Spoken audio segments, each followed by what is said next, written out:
Captain பண்ண ஒரு மிகப்பெரிய தப்பே வந்து தவறே வந்து அவர் வந்து சொக்கத்தங்கமா இருந்தது தான் மிகப்பெரிய ஒரு தவறுன்னு நான் நினைக்கிறேன்.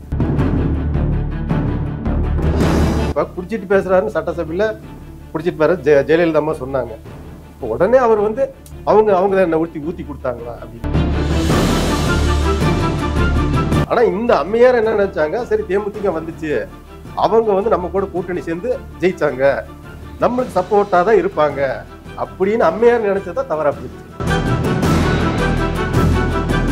வாங்க போங்க மரியாதையை கூப்பிடுவாரு ஒரு கிளை செயலாளர். எந்த தலைவர் அப்படி பண்ணுவாருங்க? எங்க கட்சி தேமுதிக பொறுத்த வரைக்கும் என்ன எங்க ஊர்ல கேப்டன் தான் கூடுவாங்க.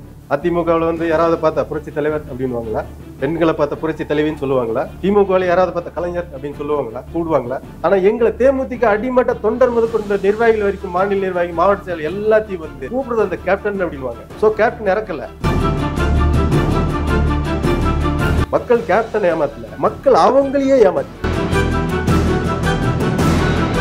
கேப்டனை வந்து வடிவேலு வந்து 2011 அந்த அளவுக்கு வந்து தாக்கி பேசினாப்ல. மனித நேயத்தை அந்த எந்த அளவுக்கு தரக்குறவே பேசுமோ அந்த தரக்குறவை பேச. இந்த வடிவேலுவை எப்படி கேப்டன் இது சொன்னாரோ, எங்க கட்சிக்காரன் கொந்தளிப்பிலே இருந்தாங்க. நாய் வந்து சூரியனை பார்த்து பறிச்சிட்டு போகுது, இப்ப நம்ம நாயா இருக்கு.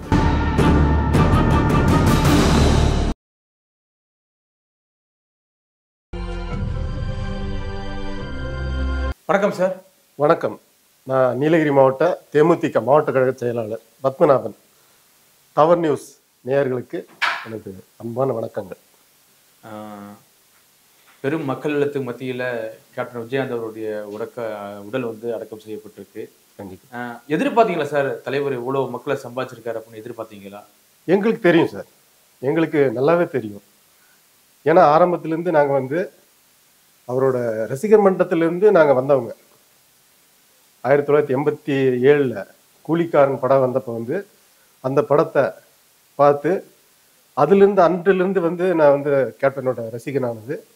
அப்படியே கட்சி ஆரம்பிச்சோன்னா கட்சியில் வந்து இன்னைக்கு 18 ஆண்டு நிறைவு பெற்று அப்படி வந்ததுனால ஆரம்பத்திலேருந்து அவர் என்னென்ன மக்களுக்கு என்னென்ன பண்ணியிருக்காரு அப்படின்றதெல்லாம் தெரிஞ்சு வச்சிருந்தனால தான் அந்த மக்களோட அன்பை வந்து அவர் எவ்வளோ பெற்றிருக்காரு அப்படின்றது வந்து எங்களுக்கு நல்லாவே தெரியும். கண்டிப்பாக வந்து இந்த இது மக்களை இன்னைக்கு வந்து தேமுதிகோட கட்சி மட்டும் இல்லை, அவரோட ரசிகர் மட்டும் இல்லை, அனைத்து கட்சி தரப்பில் நீங்கள் எந்த கட்சி எடுத்துட்டீங்கனாலும் கேப்டன் அப்படின்னா அவர் மேலே ஒரு குறை சொல்கிற ஆளுங்க நீங்கள் பார்க்கவே முடியாது. எல்லாத்தோட சகல மக்கள், அதாவது உலக தமிழர்களோட அத்தனை மக்களோட அன்பை பெற்றவர் தான் கேப்டன். கேப்டன் அவர்கள் கட்சியை ஆரம்பிக்கும் போது பல்வேறு விமர்சனத்துக்கு உள்ள ஆளாகியிருந்தாரு. அதாவது பத்திரிகையாளர் மிரட்டுறது, அதாவது பல்வேறு விமர்சனம் நீங்களே பார்த்துருப்பீங்க. அவரை இந்த அளவுக்குலாம் அசிங்கப்படுத்துனாங்க, ஒரு குடிகாரரு, குடிச்சிட்டு பேசுறாரு, குடிச்சிட்டு சட்டசபைக்கெல்லாம் வர்றாரு அப்படின்னா பல்வேறு விமர்சனங்கள் அவர் மேலே வைக்கப்பட்டது. அப்போ உங்களுடைய ஆதங்கம் எப்படி இருந்துச்சு? இது எப்படி சொல்லணும்னு சார், அவர் சினிமா துறையில் ஆரம்ப காலகட்டங்களில் சில பழக்க வழக்கங்கள் இருந்திருக்கலாம், அது நம்ம சொல்ல முடியாது, மாற்று கருத்து இல்லை. பட் என்னன்னா ஒரு கட்சி ஆரம்பிச்சதுலேருந்து அவர் மக்களுக்கு பொதுவானவராக ஆயிடுறாரு. ஸோ அதாவது ஒரு மக்களுக்கு பொதுவானவர் ஒரு இருக்கும்போது எந்த ஒரு ஒவ்வொரு நிமிடமும் மக்கள் மத்தியில் வந்து அவர் வந்து உன்னிப்பாக கவனிக்கப்படுறாரு. ஸோ இந்த மாதிரிலாம் வந்து என்னன்னா இந்த மாதிரி சொல்றது வந்து அவரு ஒரு முன்னேற்ற பாதையில் போயிட்டு இருக்காரு அப்படின்றத தடுக்கிற ஒரு நோக்கத்தில் மற்ற கட்சிகளால் வந்து அது வந்து சித்தரிக்கப்பட்டு அவரை தூண்டி விட்டு, அதாவது சில சமயங்களில் இப்போ ஊடகங்களில் வந்து அவர் பேட்டி கொடுக்கும்போது ஹார்ஸாக பேசுவார், இது பண்ணுவார், கோவப்படுவார். பொதுவாக பார்த்தீங்கன்னா கேப்டனுக்கு வந்துட்டு ஒளிவு மறைவு தெரியாது, ஒரு மறைச்சி பேச தெரியாது, மனசில் என்ன இருக்குதோ அதை பட்டுன்னு சொல்லிடுவார். இந்த மாதிரி ராஜதந்திரம் பண்ணி, இந்த மாதிரி ஒரு சூழ்ச்சி பண்ணி, அரசியல் இப்படி பண்ணும் அந்த மாதிரி அவருக்கு தெரியாது. கேப்டன் என்ன கேட்டால் வந்து இந்த காலத்து அரசியலில் கேப்டன் பண்ண ஒரு மிகப்பெரிய தவறே வந்து அவர் வந்து சொக்கத்தங்கமாக இருந்தது தான் மிகப்பெரிய ஒரு தவறுன்னு நான் நினைக்கிறேன். ஏன்னா எந்த ஒரு சொக்கத்தங்கமும் வந்து கெட்டியாக தான் இருக்கும், அது ஆபரணமாக மாறணும்னா செப்பு கலக்கணும் கொஞ்சம். அந்த ராஜதந்திரத்தை அவர் கலக்கல, ஆனஸ்டா இருந்தார், வீழ்த்தப்பட்டார் கேப்டன். அதில் எந்த விதமான மாற்று கருத்தும் இல்லை. உங்களை போன்ற பல்வேறு மாவட்ட செயலாளர்கள், குறிப்பாக சட்டமன்ற உறுப்பினர், பல்வேறு தரப்பினர் வந்து கேப்டன் அவர்களை ஏமாத்திட்டு காசுக்காக பல்வேறு கட்சிகளை போய் இணைந்தாங்க. நீங்க என்ன காரணம் இப்ப இந்நாள் வரைக்கும் நீங்க கேப்டன் கூட இருந்ததுக்கு என்ன காரணம்? இல்ல அவங்க வந்து என்னன்னா ஒரு கட்டத்துல ஆரம்பத்துல இருந்து ரசிகர் மன்றத்துல இருந்து இருந்தவங்களும் வெளியே போனாங்க. புதுசு புதுசா நீங்க இப்ப பாத்தீங்கன்னா ஒரு 90% வந்து புதுசா வந்தவங்க தான் வெளியே போயிருக்காங்க. அதுல நீங்க உன்னிப்பா கவனிக்கணும். 29 எம்எல்ஏ சட்டமன்றத்துல வந்து எதிர்க்கட்சி தலைவர் ஆனாரு. அப்ப என்னன்னா சட்டசபையில அந்த நிகழ்வு வந்து உங்களுக்கு ஞாபகம் இருக்குன்னு நினைக்கிறேன். அதுல என்ன காரணத்தினால அப்படி ஆச்சுன்னா இவரை தூண்டி விட்டாங்கன்னு நான் என்னோட பார்வையில என்னோட அரசியல் இதுல வந்து அவர் வந்து இல்ல ஒருவேளை இவர் வந்து கோபக்காரு ஏதாவது ஒரு விஷயத்தை தூண்டி விட்டா இது மக்கள் மத்தியில வந்து பாருங்க கண்டிப்பா கண்டிப்பா உருவாக்குனாங்களா? கண்டிப்பா. இப்ப மீடியாவில் என்ன வருதோ மக்கள் வந்து ஒரு வெள்ளந்தி எல்லாம் அவர் கேட்ட மாதிரி மக்களும் ஒரு வெள்ளந்திங்க. அவங்க ஒரு மீடியாவில் அதிகப்படியான ஒரு இதை வந்து பரப்பும் போது இதுதான் உண்மை போல இவர் குடிச்சிட்டு பேசுறாரு. இப்ப குடிச்சிட்டு பேசுறாருன்னு சட்டசபையில குடிச்சிட்டு பேர ஜெயலலிதா அம்மா சொன்னாங்க. இப்போ உடனே அவர் வந்து டக்குன்னு ஒரு ஸ்பான்டேனியஸா ஒரு இது கமெண்ட் கொடுத்தாரு. அவங்க என்ன ஊத்தி கொடுத்தாங்களா அப்படின்னு. அப்ப என்னன்னா அது வந்து அவர் வந்து யோசிச்சு இவங்க சிஎம் இப்படி சொல்றாங்க, நம்ம இதுக்கு இப்படி சொல்லணும், இப்படி ரியாக்ட் பண்ணணும், அதெல்லாம் அவர்கிட்ட கிடையாது. மனசுல படுது அப்படி சொல்லிடுறாரு. நான் குடிச்சேன்னா சரி நான் குடிச்சேன், நீ என்ன ஊத்தி கொடுத்தியா, நீ ஊத்தி கொடுத்தியா, அப்ப நீ உனக்கு தெரியாது, இது வந்து தூண்டி விடுற வேலை. அந்த மாதிரி இதுலதான் வந்து அவர் வந்து யதார்த்தமா வந்து பேசி யதார்த்தமா பேசி அவர் வந்து சூழ்ச்சியால வீழ்த்தப்பட்டார். அதுதான் என்னால் சொல்ல முடியும். ஒரு புறம் பாத்தீங்கன்னா ஜெயலலிதா அவர்களை ஏற்றி பேசினால ஜெயலலிதா அவர்கள் திட்டமிட்டு பல்வேறு சட்டமன்ற உறுப்பினர் வந்து விலைக்கு வாங்கினாங்க அப்படின்ற ஒரு குற்றச்சாட்டு. இல்ல ஜெயலலிதா அம்மாவை பொறுத்த வரைக்கும் என்னோட கருத்து என்னன்னா அவங்க திட்டமிட்டு விலைக்கு வாங்கல.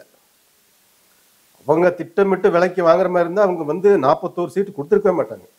2011 41 சீட்டை வந்து கேப்டனுக்கு வந்து தேமுதிக கொடுத்துருக்கவே மாட்டாங்க. இல்ல 40 சீட்டு கொடுத்தது வந்து கட்டாயத்துல இருந்தாங்களா இப்ப அதிமுக? அப்ப அதைதான் நம்ம உன்னிப்பா கவனிக்கணும். இப்போ 41 சீட்டு கொடுக்கலன்னா ஜெயலலிதா அம்மா வந்து ஃபர்ஸ்ட் வந்து 160 சீட்டு வந்து அனௌன்ஸ் பண்ணிட்டாங்க. அதுவும் யாருன்னா சசிகலா அம்மையார் மூலியமா வந்து அனௌன்ஸ் பண்ணிட்டாங்க. கட்சியில இருக்கிற கடைக்கோடு தொண்டை முதற்கொண்டு அவங்க கட்சியில் இருக்கிற மந்திரிங்க முதற்கொண்டு எல்லாருமே முன்னாள் மந்திரிங்க எல்லாருமே வந்து எம்எல்ஏசி எல்லாருமே வந்து தேமுதிகவோட கூட்டணி போனாதான் நம்ம ஜெயிக்க முடியும். அப்போ நீங்க வந்து தேமுதிகவில் நாங்க ஜெயிச்சோமா, எங்களால தேமுதிக ஜெயிச்சுதான் பின்னாடி பேசுறத முன்னாடி நீங்க வந்து எங்களாலதான் அப்படின்னு நீங்க நினைச்சிருந்தீங்க. தேமுதிகவோட எது கூட்டணி சேர்ந்தீங்க? கூட்டணி சேர வேண்டிய அவசியமே கிடையாது. சோ என்னன்னா அவங்க வந்து கொடுத்தாங்க. தேமுதிக கூட கூட்டணி சேர்ந்தா அன்னைக்கு நிலைமையில வந்து திமுக மேல மிகப்பெரிய ஒரு என்ன சொல்றது மக்கள் மத்தியில வந்து பெயர் அவ்வளவுக்கு நல்லா இல்லை. என்னன்னா அந்த திமுகவில் ஒரு மிகப்பெரிய இது இருந்துச்சு. அப்ப வந்து ஏடிஎம்கே வரணும் அப்படின்றப்போ தேமுதிக சேர்ந்ததுனால மிகப்பெரிய ஒரு வெற்றி வந்து வரலாற்றிலேயே ஒரு மிகப்பெரிய வெற்றி வந்துச்சு. திமுக மிகப்பெரிய ஒரு கட்சியான திமுக வந்து 3வது இடத்துக்கு தள்ளப்பட்டது. ஸோ என்னது இது கரெக்டா வந்துச்சு. ஆனா இந்த அம்மையார் என்ன நினைச்சாங்க, சரி தேமுதிக வந்துச்சு, அவங்க வந்து நம்ம கூட கூட்டணி சேர்ந்து ஜெயிச்சாங்க, நம்மளுக்கு சப்போர்ட்டா தான் இருப்பாங்க அப்படின்னு அம்மையார் நினைச்சதா தவறா போயிடுச்சு. அவரு வந்து அதிமுக கூட கூட்டணி போனா அவங்களுக்கு சப்போர்ட்டா இருக்கணும்னு கேப்டன் நினைக்கல. கேப்டன் நம்மளை வந்து மக்கள் எதிர்கட்சியை தேர்ந்தெடுத்திருக்காங்க. ஒரு எதிர்கட்சி என்ன பண்ணணும், ஒரு எதிர்கட்சி மக்களுக்கு என்ன பண்ணணும்? பஸ் விலை உயர்வு கேட்டாரு, பால் விலை உயர்வு கேட்டாரு, இதுல என்ன தவறு இருக்கு? மக்களுக்காக குரல் கொடுத்தாரு. அது அவங்க ரிப்பீட்டடா என்ன சொன்னாங்கன்னா நாங்க அப்படிதான் பண்ணுவோம், நீங்க வந்து சங்கரங்கோயில் இடைத்தேர்தல் நீங்க நின்னு பாருங்க. எந்த கேள்விக்கு எந்த பதில் சொல்றாங்க பாருங்க. இப்ப கேப்டன் வந்து நீங்க நின்னு பாருங்க, நீங்க சொல்றதுக்கு என்ன? ஒரு ஆளுங்கட்சி வந்து ஒரு இடைத்தேர்தல் வந்தா என்ன பண்ணி ஜெயிப்பாங்கன்றது எங்களுக்கு தெரியும்னாரு. அவர் சொன்ன அர்த்தம் வேற. இதுல என்னன்னு எல்லாமே அவருன்னு சொல்லவும் இவங்க அந்த அர்த்தத்தை வந்து வேறு மாதிரி கற்பிச்சு அதை வந்து அவர் மேல ஒரு பழிய போடுற மாதிரி இது பண்றாங்க. அவரு சொன்னது சங்கரன் கோயில் நின்னு பாரு அப்படின்னா, இவர் சொன்னாரு ஆளுங்கட்சின்னா பணத்தை கொடுத்து எல்லாத்தையும் விலைக்கு வாங்கி அவங்க ஜெயிப்பாங்க அப்படின்னா. அப்ப அந்த அம்மாவுக்கு உடனே தேர்தல் நடக்கிறதுக்கு முன்னாடி எதிர்கட்சி தலைவர் வந்து தோல்வியை ஒப்புத்துக்கார அப்படின்னா அதுக்கும் கேப்டன் பதிலடி கொடுத்தார். தோல்வியில் நவத்துக்கல, கேட்ட கேள்விக்கு பதில். அதுதான் சொன்னார் கேப்டன். அது எதை பத்தி கவலைப்பட மாட்டாருங்க. அதுதான் அவரோட மக்களுக்காக நின்னாரு. அந்த காலத்துல இருந்து சினிமா துறையில வந்த முதற்கொண்டு மக்களுக்காக பண்ணாரு. அது அரசியல்ல வந்து, அதாவது சினிமா துறையில் வந்ததுக்கு அப்புறம் அவர் சம்பாதிச்ச காசை வந்து ஒரு முழுமையா பாதிக்கு பாதி வந்து மக்களுக்காக செலவு பண்ணாரு. மக்களுக்காக செலவு பண்ணாரு. உங்களுக்கு எல்லாம் தெரியாது கிடையாது அந்த காலத்துல இருந்து. விஜயகாந்த் அவர்கள் ஒவ்வொரு முறையும் சாதாரண பரிசோதனைக்காக தனியார் மருத்துவமனைக்கு சென்று வரும்போது விஜயகாந்த் இறந்துட்டாரு, கேப்டன் அவ்வளவுதான் அப்படின்னு ஒவ்வொரு முறை சொல்லிட்டு இருந்தாங்களே, அந்த தருணம்லாம் நீங்க எப்படி பாத்தீங்க? இல்ல, அந்த தருணம்லாம் வந்துட்டு எனக்கு நீங்க இந்த மீடியா மேலதான் எனக்கு கோவம் வந்துச்சு. மீடியா என்ன, ஊடகம், பத்திரிகை ஊடகம் இருந்ததுன்னா 4வது தூண், ஜனநாயகத்தின் 4வது தூண் வந்து நீங்க என்ன பண்ணணும், அதோட உண்மை தன்மையை நீங்க வந்து வெளிப்படுத்தணும். ஒரு நல்லவர், நான் என்ன சொல்றேன், ஆரம்பத்துல வந்து இன்னைக்கு வந்து வேற மாதிரி சொல்றாங்க. இன்னைக்கு வந்து என்ன சொல்றாங்க, கேப்டன் மிக நல்லவர், ஆக சிறந்த மனிதர், கேப்டன் நல்லவர், அவரு சோறு போட்டாரு, ஊருக்கே சோறு போட்டாரு, ஏழைங்களை படிக்க வச்சாரு, அன்னதான் நம்ம பண்ணாரு எல்லாம் சொல்றாங்க. கேப்டன் நல்லவர், இன்னைக்கு அந்நியார் இல்ல, சரியில்லை அப்படின்றாங்க. இதே ஒரு காலத்துல கேப்டன்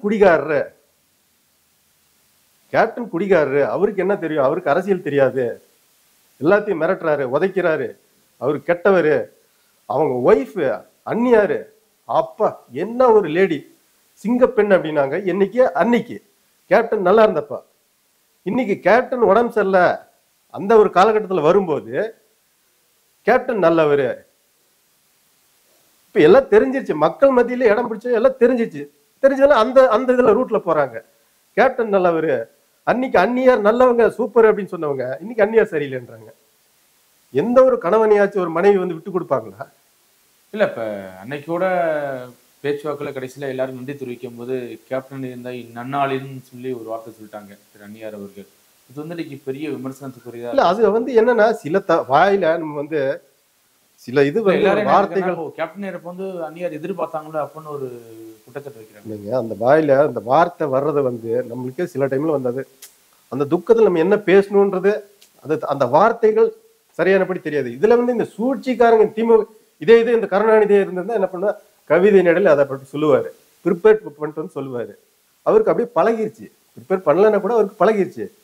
நீங்க யதார்த்தவாதிங்க. நானும் இப்பவும் சொல்றேன், அதே கேப்டன் மாதிரி அந்நியார் வந்து சொக்கத்தங்கமா இருக்கிறாங்க. அது அரசியல்ல எடுபட கொஞ்சம் செப்பும் கலக்கணும்னு நான் சொல்றேன். என்னோட தனிப்பட்ட கருத்தை சொல்றேன். அந்நியார் அவர்கள் வந்து சரியான கூட்டணி எடுக்க மாட்டேங்கிறாங்க, இதனால ஒவ்வொரு தேர்தலையும் ஓட் பேங்க் தேமுதிக குறைஞ்சிட்டே வருது அப்படின்னு ஒரு குற்றச்சாட்டு இருக்கு.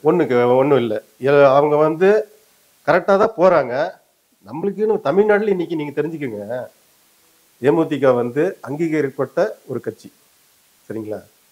தேர்தல் கமிஷனால் அங்கீகரிக்கப்பட்ட கட்சி 3 கட்சி தான் இருக்கு தமிழ்நாட்டில். இல்லை, 3 பெரிய கட்சிகள்ல ஒரு கட்சி வந்து தேமுதிக. ஸோ என்னன்னா, நீங்க சொல்றீங்க இப்போ 2% ஆயிடுச்சு, 1% ஆயிடுச்சு. 2006 வந்து 8.5% ஓட்டு வாங்கினோம். 2009 வந்துட்டு 10.5% ஓட்டு வாங்கினோம். 2014 கூட்டணி போனதுக்கு அப்புறம் 7.5% சொல்றாங்க. நான் என்ன சொல்றேன், 7.5% எப்படி நீங்க கணிக்கிறீங்க? இந்த மிகப்பெரிய ஒரு கேள்வி வந்து நான் இப்ப வந்து நான் சொல்றேன் உங்களுக்கு. நீங்க ஓட்டு பெர்சன்டேஜ்ன்றது எப்படி கணிக்கிறீங்க நீங்க? நான் சொல்றேன், இப்போ ஓட்டு பெர்சன்டேஜ்ன்றது கிடையாது. ஓட்டு பெர்சன்டேஜே கிடையாது. எப்படி ஃபார்ம் ஆகுதுன்னு, இந்த கூட்டணியில யார் இருக்காங்க, இத்தனை பேர் இருக்காங்க, அது வந்து ஓட்டா கன்வெர்ட் ஆகுது, அவ்வளவுதான். இவங்க பயங்கரமா இருக்காங்கப்பா, இத்தனை பேர் சேர்ந்திருக்காங்க, இவங்க வின் பண்ணிடுவாங்க, அப்படிதான் ஓட்டு போகுதே ஒழிய இவருக்கு இத்தனை பெர்சன்ட், இவருக்கு அந்த பெர்சன்ட் கணக்கெல்லாம் கிடையாது. அப்படி இருந்தா ஒரு டைம் ஜெயிக்கிறவங்க அந்த பெர்சன்டேஜ் தானே, அப்படியே கண்டினியூ ஜெயிச்சிட்டே தானே இருக்கணும். யார் அந்த மாதிரி ஆயிருக்காங்க? வரலாறுக்கான தோல்வியும் அதிமுக சந்திச்சிருக்கு, வரலாறுக்கான தோல்வியை திமுக சந்திச்சிருக்கு. இதே 2011 வந்து திமுக 3வது இடத்து போலீங்களா, இன்னைக்கு அவங்க தான் 4 கட்சி. ஓட்டு சதவீதம் கணக்கே வந்து நான் வன்மையா கண்டிக்கிறேன். நான் நீங்க கேப்டன் அவர்கள்ட்ட பழகின விஷயத்துல உங்களுக்கு பிடிச்சது எந்த அளவுக்கு உங்கள்கிட்ட அன்பா இருந்தாரு சார்? இப்ப என்னன்னா, கேப்டன்ட்ட எனக்கு பிடிச்ச விஷயம் என்ன தெரியுங்களா, ஒரு கட்சியில வந்து உயர்மட்டத்துல ஒருத்தர் இருக்காரு, இவர் மாநில நிர்வாகி, இவர் மாவட்ட செயலாளர், இவர் ஒன்றிய செயலாளர், ஒரு கிளை செயலாளர் முதற்கொண்டு அவர் பேரை சொல்லி கூடுவாரு.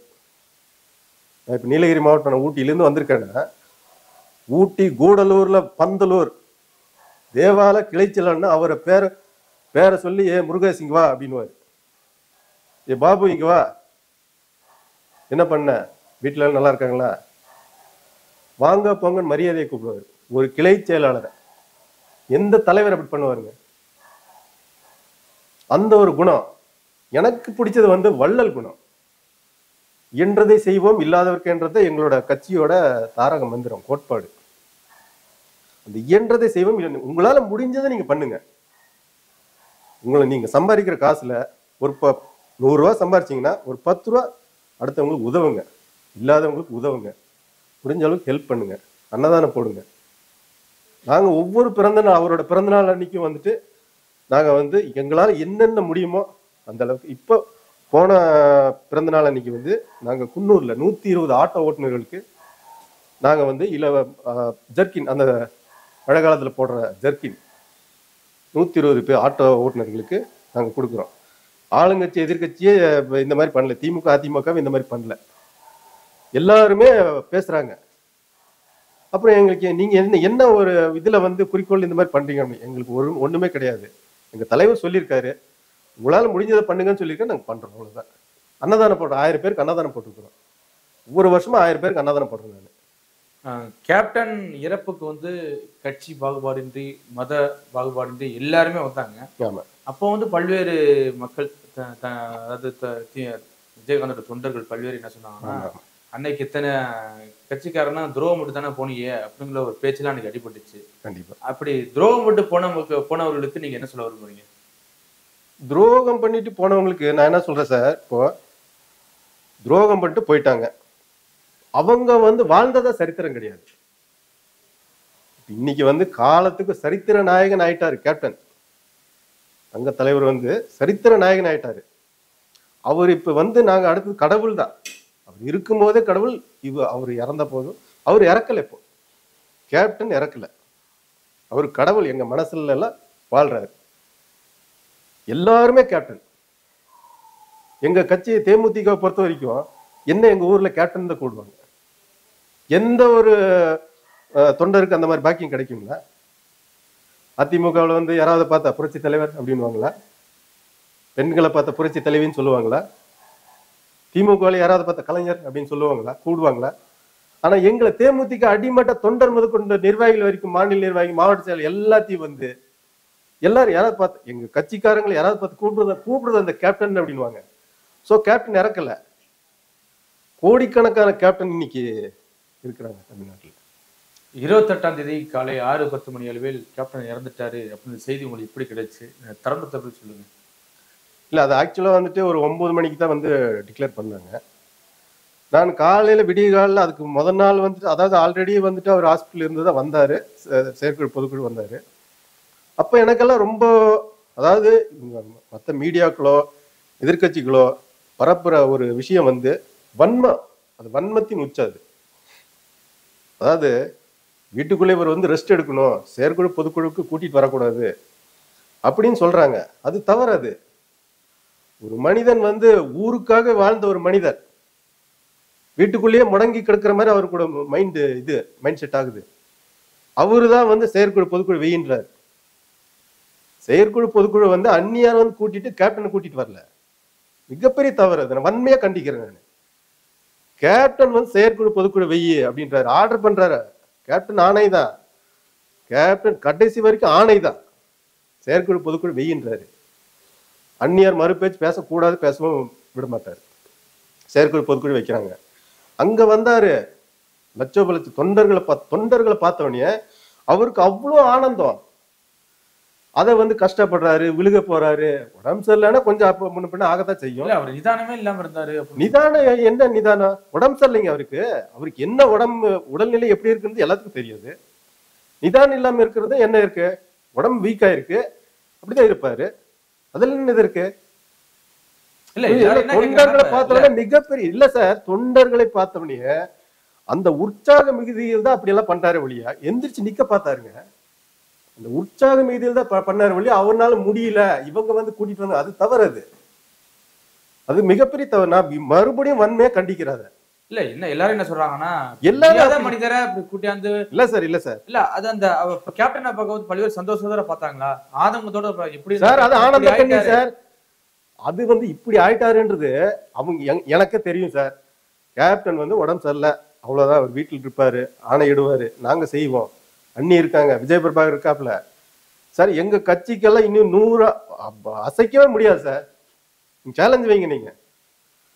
கேப்டன் அவரு நல்லா இருக்காரு, உடல்நிலை சரியில்லை, பேச முடியல, நடக்க முடியல, அந்த நிலையில இருக்கிறாரு. மற்றபடி அவரு இதாதான் இருக்கிறாரு. தொண்டர்களை சந்திச்சுன்னா தொண்டர்கள் அவர் தொண்டர்களோட உற்சாகத்துல அவரு சந்தோஷப்படுறாரு. நாங்க அடா எப்படி ஸ்ட்ராங்கா இருந்த ஒரு மனுஷன் மனுஷனுக்கு இந்த மாதிரி சீக் வந்துருச்சே, அன்னைக்கு நிலைமையை பார்த்து அழுகல. கடந்த காலம் 6-7 வருஷமா இந்த மாதிரி சீக்கு வந்துருச்சே, இந்த உடல்நிலை இந்த மாதிரி ஆயிடுச்சே, இறைவா உனக்கு கண்ணு தெரியலையா அப்படின்னு தான் நாங்க மனசுக்குள்ள இது பண்ணிட்டா அந்த அந்த கண்ணீரை தான் நாங்க விட்டோம். இல்ல அவர் இறந்துட்டான்னு செய்தி வந்தோடனே அவங்களுடைய மனசு எப்படி இருந்துச்சு? எல்லாரும் அங்க எங்கேயா மாவட்டத்துல எல்லாம் ஊர்ல இருந்திருப்பீங்க. எனக்கு நான் எங்க வீட்டுல தான் இருந்தேன். நான் வீட்டுல தான் இருந்தேன். ஆனா எனக்கு ஒரு 5 மணி சுமார் எனக்கு தலைமையில இருந்து எனக்கு தகவல் வந்து மெசேஜ் வந்து அவர் கொரோனா பாதிப்புல இதாயிட்டு இருக்காரு, வென்டிலேட்டர்ல இது போயிட்டு இருக்கு அப்படின்ட்டு. எனக்கு டக்குன்னு டவுட் ஆயிடுச்சு. எனக்கு விடியகாலம் 5 மணிக்கு பார்சாத் அண்ணாவுக்கு ஃபோன் பண்ணேன். ஃபோன் பண்ணோன்னே அந்த மாதிரி தான் இருக்கு, சீரியஸ் கண்டிஷன் இருக்கு அப்படின்னாலும் நீங்க கிளம்பி வந்துருங்க. அதுக்கப்புறம் 9 மணி வாக்குல தான் அவர் சொன்னாரு, இன்னும் டிக்ளேர் அதிகாரப்பூர்வமா அறிவிக்கல, ஆனா அந்த மாதிரி தான் இருக்கு தகவல், அந்த மாதிரி நிலைமை அந்த மாதிரி இருக்கு, வந்துருங்கன்னாரு. உடனே இன்னும் கை ஓடல கால் ஓடல, 100-200 ஃபோன் வந்துகிட்டே இருக்கு. எனக்கு கட்சி நிர்வாகிகள் தொண்டர்கள் எல்லாமே ஃபோன் பண்றாங்க. அந்த ஃபோன் ஒரு ஃபோனு கூட நான் அட்டென்ட் பண்ணாம இருக்கல.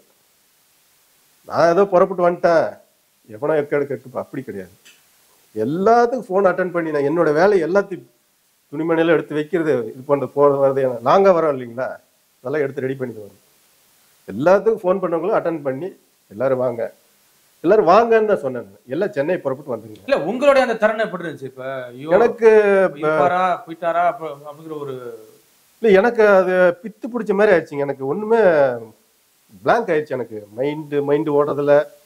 எங்க வீட்டுல எங்க அம்மா என்னை விட கேப்டனோட விசுவாசி. எங்க அம்மா அவங்க எனக்கு ஆறுதல் படுத்துறாங்க, ஒன்றும் ஆயிருக்காது, போன வாரம் இதே தான் சொன்னாங்க, அவர் நல்லா வரலையா, ஒன்றும் பிரச்சனை இல்லை, கிளம்பி போ, நீ நிதானமா போ, போற வழியில் நிதானமா போ, நல்லபடியா போ, அவருக்கு ஒன்றும் ஆகாது, எல்லாம் கடவுள் பார்த்துக்குவாரு, ஆறுதல் சொன்னாங்க எல்லாருமே. நான் வீட்டுல இருந்து வெளியே வர, எங்களோடது ஒரு குக்கிராமம், குன்னூர் பக்கத்துல இருக்கிற ஒரு கிராமம். அந்த கிராமத்தில் இருக்கிற எல்லாரும் நான் கிளம்பணும்னு நான் பேக் எடுத்துட்டு கிளம்பணும்னு என்னன்றாங்க. இல்ல கேப்டன் கொஞ்சம் உடம்பு சரியில்லைன்னு அவங்க பதறாங்க, பொதுமக்கள் பதறாங்க, கட்சி தொண்டர்கள் வந்துட்டாங்க. அவர் தெய்வம் சார், அவ்வளவுதான், தெய்வம். அவர் இறக்கல, மக்கள் மனசுல விதைக்கப்பட்டார். அது கடைசி வரைக்கும் ஒரு ஸ்டாண்ட் எடுத்தாருன்னா அவர் கடைசி வரைக்கும் நின்னாருன்றதா அவர் சொல்லுவாரு, அடிக்கடி சொல்லுவாரு. வாழ்ந்தான் வாழ்ந்தான் விஜயகாந்த், வாழ்ந்தான், மக்களுக்காக வாழ்ந்தான், அவ்வளவுதான். அப்படிதான் இருந்தாருங்க. ஆரம்பத்தில் ஒண்ணு சொல்லிட்டு வேற ஒண்ணு பண்ணலையே, மக்களுக்காக வாழ்ந்தாரு. இதை விட என்ன? நேத்து ஒரு திமுக காரர் எனக்கு ஃபோன் பண்ணாரு, எங்க ஊருக்காரரு, மிக முக்கியமான. அவர் அப்படியே ஃபோன் பண்ணவனே சொல்லுங்க, காமராஜருக்கு அடுத்தது இவருதான், திமுக வெறியர் அவரு, காமராஜருக்கு அடுத்தது உங்க தலைவர் தான், நல்லபடியா பண்ணுங்க, உங்க கட்சியை நல்லபடி கொண்டு வாங்க அப்படின்னு சொல்லி ஒரு திமுக காரர் சொல்றாரு. அவங்க மனசுல அவங்களை அறியாமலே அந்த வார்த்தைகள் வருது. எங்களுக்கு அந்த மாதிரி ஒரு தலைவர் கீழே நாங்க தொண்டனா இருக்கிறது எங்களுக்கு பூர்வ ஜென்ம புண்ணியம் சார். எங்களுக்கு கேப்டன் அவர்கள் இறந்துட்டாங்க. ஆரம்பத்தில் இங்கே வீட்டிலேருந்து எடுத்துக்கொண்டு போய் கட்சி அலுவலகத்தில் வச்சாங்க. கூட்டம் வர வர அதிகமாயிடுச்சு. அதுக்கப்புறம் தமிழக அரசே பார்த்து கூட்டம் அதிகமாகிடுச்சு விட்டு தீவுத்தொழில் கொண்டு வச்சாங்க. இன்னைக்கு இந்த ரமணாபுரத்தில் ஒரு வசனம் மாதிரி தான் இன்னைக்கு உலகமே எல்லாத்துக்கும் இதாயிடுச்சு. எதிர்பார்த்தீங்களா ஒரு சகோதரனை இவ்வளவு மக்களை சம்பாதிச்சிருக்காரா? கண்டிப்பாங்க. ஏன்னா நீங்க எதிர்பார்க்காம தான் ஃபர்ஸ்ட் கொண்டு கட்சியில அடுத்தவங்க மத்தவங்க எதிர்பார்த்திருக்க மாட்டாங்க. மற்றவங்க எதிர்பார்த்துக்க மாட்டாங்க. அது இன்னும் ஒரு விஷயத்த சொன்னா அது தவறாயிடும் நினைக்கிறது. அது வேண்டாம், இப்போ வேண்டாம். ஏன்னா வந்து தமிழக அரசு மிகச்சிறந்த முறையில ஒரு ஏற்பாடுகள் எல்லாம் பண்ணாங்க. அந்நியாரும் சொன்னாங்க, நன்றி சொன்னாங்க. இந்த தருணத்தில் நானும் வந்து தமிழக அரசுக்கு ஒரு நன்றி சொல்லிக்கிறேன். அதுல வந்து எந்த விதமான குறைகளும் இல்லை. எங்களுக்கு தெரியும் அப்படியே திரண்டு வருவாங்க. பொதுமக்களாகட்டும், மாற்றுக் கட்சியாகட்டும், எந்த கட்சியாகட்டும், பொதுமக்களாகட்டும், கட்சி எல்லாருமே வருவாங்கன்றது எங்களுக்கு தெரியும். கேப்டன் வந்து எல்லாரோட மனதிலையும் வாழ்ந்துட்டு இருக்காரு. அப்பேற்பட்ட ஒரு அரசியல் தலைவரை விட்டுட்டாங்களே ஏற்கனவே. அதாவது இவங்க என்ன சொல்றாங்க, கேப்டன் நல்லா இருந்திருந்தா முதலமைச்சர் ஆயிருப்பாரு. முந்தானத்து பிறந்து நேத்து உடம்பு சரியில்லாம இன்னைக்கு இறந்தாரா? இருந்தாரு உங்களுக்காக குரல் கொடுத்தாரு தானே. அந்த டைம்ல என்ன பண்ணும் நம்ம? அந்த டைம் நம்ம கடமை 5 வருஷத்துக்கு ஒரு டைம் கடமை செய்யறோம் இல்லைங்களா? அந்த கடமையை நீ சரியா செஞ்சிருந்தா, உனக்காக தானே பாடுபட்டாரு, அவருக்காக பாடுபட்டாரு. சொத்தெல்லாம் அழிஞ்சு போச்சு இல்லையா? சொத்தெல்லாம் போச்சு. எல்லாமே மக்களுக்காக எடுத்துக்கோ. மண்டபத்தை இடிச்சப்ப கூட சொன்னாரு, எடுத்துக்கோ. யாருக்காக? ஏன் மக்களுக்காக தானே, மக்கள் வாழட்டும். அவர் ஏன் அதிகாரத்துக்கு வரணும்னா, நான் அதிகாரத்துக்கு வந்து நான் கோடி கோடியா சம்பாதிக்கணும், நான் இப்படி பண்ணணும் அப்படி பண்ண, அதுக்காக அவர் அதிகாரத்துக்கு வரேன்னு ஆசைப்படல. இந்த மக்களுக்காக வந்து நம்ம, அதாவது நம்ம இந்த சினிமா துறையில் இருக்கும்போது நாம சம்பாதிக்கிற ஒரு குறிப்பிட்ட தொகையிலேயே நம்மளால இவ்வளவு பண்ண முடியுது. ஒரு அதிகாரம் வந்தா நம்ம மக்களுக்கு எவ்வளவு பண்ணலாம். அதுதான் சொன்னாரு அவர். ஒரு இது சொல்லுவாரு, தங்க தட்டுல வச்சு தாளாட்டுவேன் நானு என் மக்களே, மக்களே சொல்லுவார் இல்லைங்களா? யாருங்க அந்த மாதிரி சொல்லுவாங்க? ஆனா அந்த மக்களை ஏமாத்திட்டாங்க. மக்கள் ஏமாத்திட்டாங்க, அது பகிரங்கமா நான் சொல்றேன். மக்கள் ஏமாத்திட்டாங்க. மக்கள் வந்து கேப்டன் ஏமாத்தல. அங்க இன்னொன்னு புரிஞ்சுக்கங்க, மக்கள் கேப்டன் ஏமாத்தல, மக்கள் அவங்களையே ஏமாத்திட்டாங்க. கேப்டன் முதலமைச்சரா இருந்திருந்தா தமிழ்நாட்டோட நிலைமை அப்படியே மாறி இருக்கும். என்ன வளம் இல்லை இந்த தமிழ்நாட்டில், ஏன் கையை ஒரு இது இருக்கு இல்லைங்களா? நம்ம தமிழ்நாட்டில் இல்லாத வளமா? எல்லா வளங்களும் இருக்கு. அதை முறைப்படியா செஞ்சா இந்த மக்களுக்கு எல்லாமே செய்யலாங்க. அவருடைய உடல் வந்து ஊர்வலமா எடுத்துட்டு வரும்போது யாருமே எதிர்பார்க்காம ஒவ்வொரு அந்த திருவிழாவுல மாடில இருந்து பூ போட்டு மாலை போட்டு அத்தனை பேர் அழுதாங்களே. அப்பதான் தெரிஞ்சிருக்கு நினைக்கிறேன் அவங்க பசங்களுக்கு, நம்ம அப்பா அவ்வளவு பேர் சம்பாதிச்சிருக்காரு அப்படின்னு தெரியும். அந்த தருணத்தை நீங்க எப்படி பாக்குறீங்க சார்? அவங்களுக்கு மாடில இருந்து பூவை வள்ளி கொட்ட அந்த பசங்களுடைய கண்ணீரை வந்து. கண்டிப்பா சார். அதுல என்னன்னா, அவங்க அதுல இருந்து ஒரு பாடம் அவங்க கத்துக்கணும்னா அவங்க கத்துக்க வேண்டிய சூழ்நிலைக்கு இப்ப வந்துட்டாங்க. தள்ளப்பட்டாங்க. கண்டிப்பா தள்ளப்பட்டுட்டாங்க. அவங்க நல்லா இருப்பாங்க. அப்பா எப்படி பண்ணாரோ அதை விட ஒரு மடங்கு ஜாஸ்தி தான் அவங்க பண்ணுவாங்க. எனக்கு விஜய் பிரபாகர் வந்து நான் ரொம்ப நெருக்கம். எனக்கு அவர் வந்து என் கூட பழகும் போது கூட அதே அப்பா மாதிரி தான். நான் கேப்டன் நான் எப்படி இது பண்றேனோ அதே மாதிரி தான் விஜய் பிரபாகர் என்கிட்ட பழகுவாங்க. அவங்க அவ்வளோ அண்ணா அண்ணான்னு சொல்லி அவ்வளோ மரியாதை. அதே அப்பாவோட இதுதான். அவங்க எந்த மாற்று கருத்தும் இல்லை, நல்லா வருவாங்க அவங்க. கடைசியா ஒரு கேள்வி சார். கேப்டன் அவர்கள் பல்வேறு மக்களுக்கு சோறு போட்டிருக்காங்க, பல்வேறு இயக்குநர்கள் கலைஞர்கள் வாழ வச்சிருக்காரு அப்படின்னு சொன்னாரு. ஆனா எல்லாரும் எதிர்பார்த்தோன்னா நடிகர் வடிவேலு அவர்கள் இன்னைக்கு வரலையே அப்படின்னு ஒரு ஆதரத்துல திட்டமும் ஆரம்பிச்சிட்டாங்க. உண்மையிலே நடிகர் வடிவேலுக்கு விஜயகாந்த் அவர்களுக்கு என்ன பிரச்சனை? அது ஏன் வரல? ஒரு இல்ல அவரு வருத்தங்களோட தெரிவிக்கலையே, அது என்ன காரணம்? இல்ல அவரு வந்து ஏன் வரலன்னா ஒரு பயம் கூட அவருக்கு இருந்திருக்கலாம். எப்பேற்பட்ட மனுஷனும் வந்துட்டு ஒரு மனிதன் இறந்த பிறகும் கூட வந்து அந்த வன்மம் இருக்காதுன்னு நான் நினைக்கிறேன். பட் என்னன்னா பயம், அந்த பயத்துல வராம இருக்கலாமா என்ன தெரியல எனக்கு. இல்ல ஒரு வருத்தம் கூட தெரிவிச்சிருக்கலாம், ஒரு வீடியோ தெரிவிக்கலாம், அது தெரிவிச்சிருக்கலாம். அது வந்து அது அப்படி என்ன வன்மம் இருக்கு? நீங்க இன்னொன்னு நீங்க தெரிஞ்சுக்க, ஒரு தெரியாத விஷயத்த நான் சொல்றேன். நான் கேப்டனை வந்து வடிவேலு வந்து 2011 அந்த அளவுக்கு வந்து தாக்கி பேசினாப்புல. ஒரு மனிதநேய கடவுள், ஒரு மனிதநேயத்தை அந்த எந்த அளவுக்கு தரக்குறைவே பேசணுமோ அந்த அளவுக்கு தரக்குறைவே பேசினாப்புல. ரிப்பீட் வந்து கேப்டன் வந்து அவர் வந்து ஏதாவது சொன்னாங்க, ஒரு வார்த்தை சொல்லி நீங்க சொல்ல முடியுமா? ஒரு வார்த்தை சொல்லியிருக்காருங்களா? சொல்லல. அதுதான் கேப்டன். ஒரு கட்டத்துல அவருக்கு சினிமா வாய்ப்பே இல்லைன்னும் போது சொல்லியிருக்காரு. அந்த முத்துக்காளைன்ட்டு ஒரு நடிகர் இருக்கா தெரியுங்களா? முத்துக்காளையா சாரப்பாம்பு சுப்புராஜ், அவரை கூப்பிட்டு ஏன் அந்த வடிவேலு சினிமாவில் நடிக்கிறது இல்லையா, நடிக்க சொல்லு, அவன் நடிச்சாதான் சிரிப்பு வருது, மற்றவங்க யார் நடிச்சா சிரிப்பு வருதுன்னு சொல்லிட்டு பேர்பட்ட தலைவரே இந்த தமிழ்நாடு இழந்துருச்சிங்களே. ஒரு எதிரி துரோகி யாரா இருந்தாலும் சரி அவங்கள வாழ வச்சுதான் பழக்கமே ஒழிய அவங்களுக்கு கெடுதல் நினைக்கிறது கேப்டனுக்கும் கிடையாது, அந்நியாருக்கும் கிடையாது, அவங்க பசங்களுக்கும் கிடையாது. எங்களுக்கு கிடைச்ச பொக்கிஷங்கள் அவங்கெல்லாம். கேப்டன் இப்ப தெய்வம். உற்சவமூர்த்திகளாம் 3 பேர் இருக்காங்க. சின்னவர் வந்து சினிமாவில் நடிக்கிற படைத்தலைவன் படத்தில் நடிச்சிட்டு இருக்காரு. எங்களுக்கு மறுபடியும் ஒரு சிம்ம சொப்பனமா வருவாரு அவர். விஜய் பிரபாகர் வருவாரு, அண்ணி இருக்காங்க, சிங்கப்பெண் இருக்காங்க, தங்க தமிழகத்தின் சிங்கப்பெண் இருக்காங்க அந்நியார். ஜெயலலிதா அம்மையாருக்கு அப்புறம் வந்து ஒரு பெண் ஆளுமை யாராவது இருக்காங்களா தமிழ்நாட்டுல? எங்க அந்நியார் இருக்காங்க. ஆனா அவங்களும் அதே கேப்டன் பாணியில சொக்க தங்கமா இருக்கிறது இங்க அரசியல்வாதி சில விமர்சனங்களுக்கு உள்ளாகுது. அதை வந்து நான் இன்னொன்னு ஒரு விஷயம் சொல்றேன். சமீப காலமா இந்த தமிழா பாண்டியன்னு சொல்லிட்டு நம்ம இந்த வடிவேலுவை எப்படி கேப்டன் இது சொன்னாரோ எங்க கட்சிக்காரங்க கொந்தளிப்பிலே இருந்தாங்க. நான் சில கட்சிக்காரங்களே நான் சொன்னேன், நாய் வந்து சூரியனை பார்த்து குறைச்சிட்டு போகுது, சரிங்களா? நம்ம வந்து நம்ம நாயா இருக்கக்கூடாது.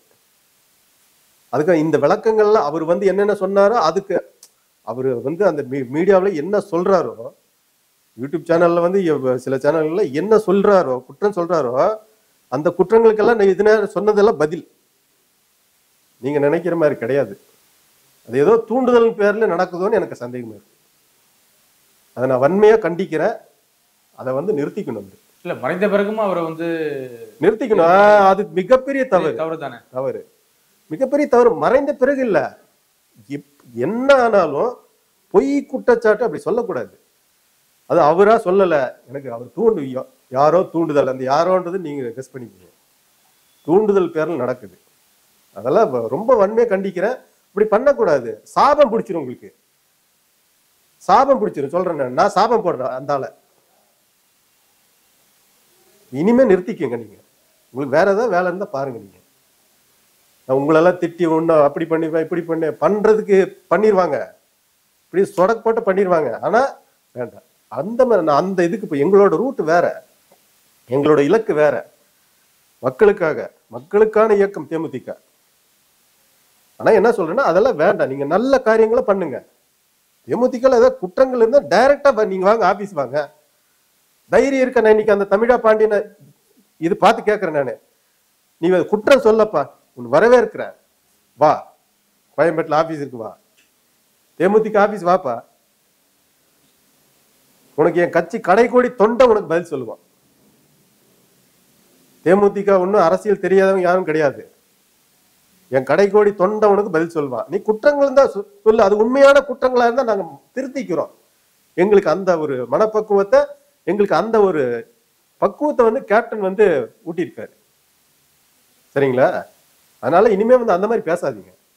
என்ன இருந்தாலும் நீங்க ஒரு ஆலோசனை அறிவுரை சொல்றது வாங்க, நீங்க வந்து ஆபீஸ்ல வந்து சொல்லுங்க, தவறு இல்லை.